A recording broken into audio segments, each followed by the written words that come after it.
Isang mapagpalang araw mga brad. Marahil marami sa ating mga kababayan ngayon ang naghahanap sa yapak ng ating pambansang kamao Manny Pacquiao kung sino ba ang papalit sa kanya simula nang mawala ito sa ibabaw ng ring. Bit of a smile from Manny Pacquiao. Oh, down goes Thurman. Pero may isa tayong kababayan ngayon na future rising star ng Pilipinas na tubong San Francisco, Agusan del Sur, na walang iba kundi si Mil Fajardo alias The Silent Assassin. At halos lahat ng kinalaban nito ay tinapos niya lamang ng segundo at talagang hindi niya na pinapaabot sa kamay ng mga hurado.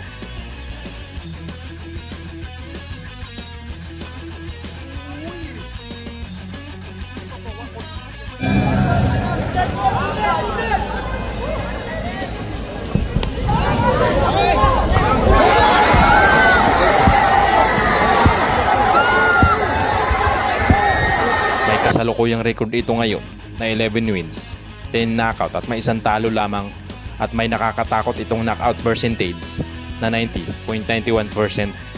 Noong March 26, 2022 ay nakalaban niya dito ang Argentinian fighter na si Agustin Mauro Gauto na may perfect record na 17 wins, 12 knockout at walang talo at may 70% knockout ratio. Tara mga brad, samahan niya akong panoorin ang kanilang naging bakbakan. Brad, panoorin po natin ang kanilang bakbakan. Yung nagpakawala si Mil Fajardo ng left hook. Magandang bakbakan ito mga brad. Dahil nagkaroon ng injury dito si Mil Fajardo. Yung kanyang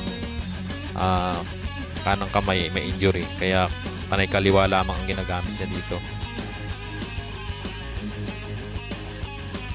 Magandang bakbakan ito kasi ang Argentinian nito si Mauro Gauto may perfect record na 17 wins, 12 knockout.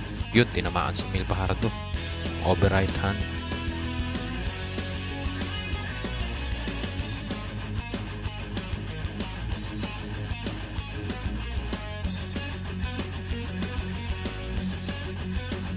Mapapansin natin laging kaliwa lamang sinusuntok ni Mil Fajardo.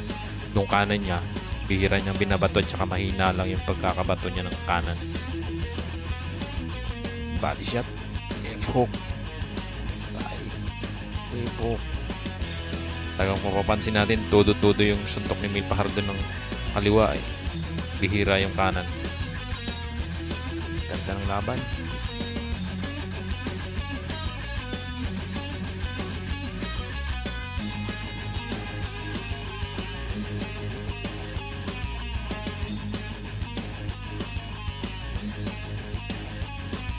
Itong maraming nagsasabi ngayon na si Mil Fajardo ang papalit kay Manny Pacquiao.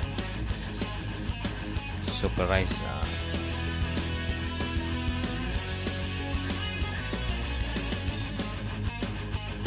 Future rising star ng Pilipinas, si Mil Fajardo. Parang bakal yung kamao eh.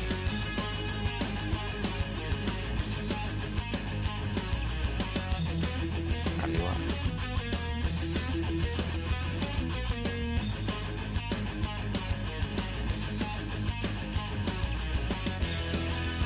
Yun, kasabayan.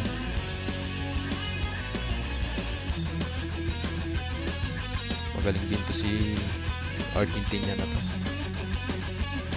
Defeated eh.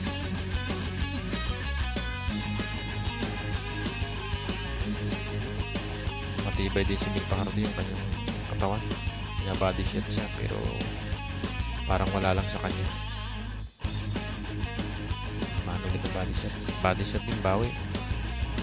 Oh, bagsak ka ngayon. Kaliwa lang binanat. Bagsak. Nakastagan ni Mil Fajardo. Kahit kaliwa lang. Mababangon pa. Lalaban pa. Oh, save by the bell. Buti na lang inabutan. Inabutan ng bell.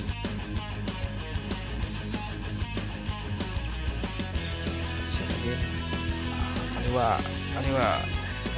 Pinakpakan na Mil Fajardo pero panay kaliwa ang binabagsak ulit. Suko na. Tatanaw ng corner kung suko na.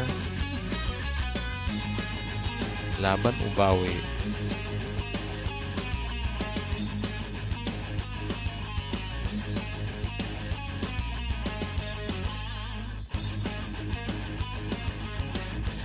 Bakbak.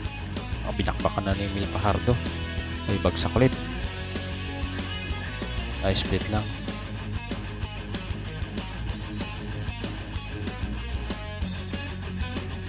Babakpakan na ito ni Emil Fajardo. At bumawi ang Argentinian. Nakikipagsabayan. Oh, sapol. Kaliwa again. Banat. Binanatan. Bagsak na yun. Bagsak na yun. Oh, bagsak ulit. Grabe talaga ang kamao ni Emil Fajardo. Hindi matatawaran yung lakas. Yung makaliwa lang ginagamit niya. Talagang bumabagsak ang Argentina. Parang bato ang kamao eh. Papakbakan na yung Emil Fajardo. Kaliwa.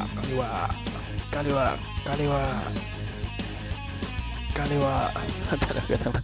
Binakbaka na. Ala, hindi na tinigilan. Bakbak. Hawak. Yakap. Yakap ang Argentinian.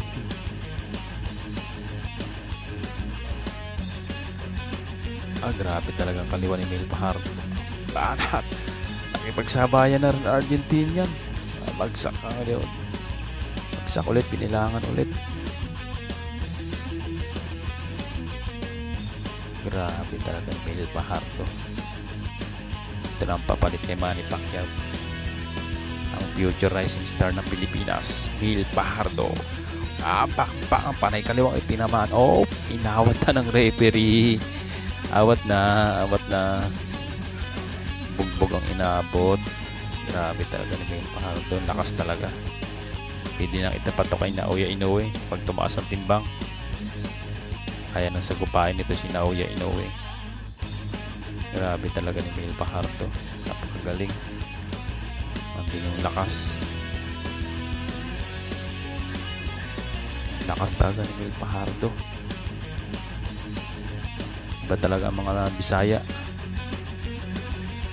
San Francisco Agusan del Sur. Ang future rising star ng Pilipinas, Emil Fajardo. Talaga naman panay kaliwalan talaga nagpabagsak kay Agustin Maurigao to sa Argentina. Panay kaliwa lang nagpabagsak sa kanya eh. Ano na kaya kung kanan. Grabe. Napahiya tuloy ang Argentina sa harap ng kanyang mga kababayan. Undefeated na naman. 17 wins, 12 knockout. Tapos Emil Fajardo 7 wins and 6 knockout. Pero nilampaso lang ni Emil Fajardo.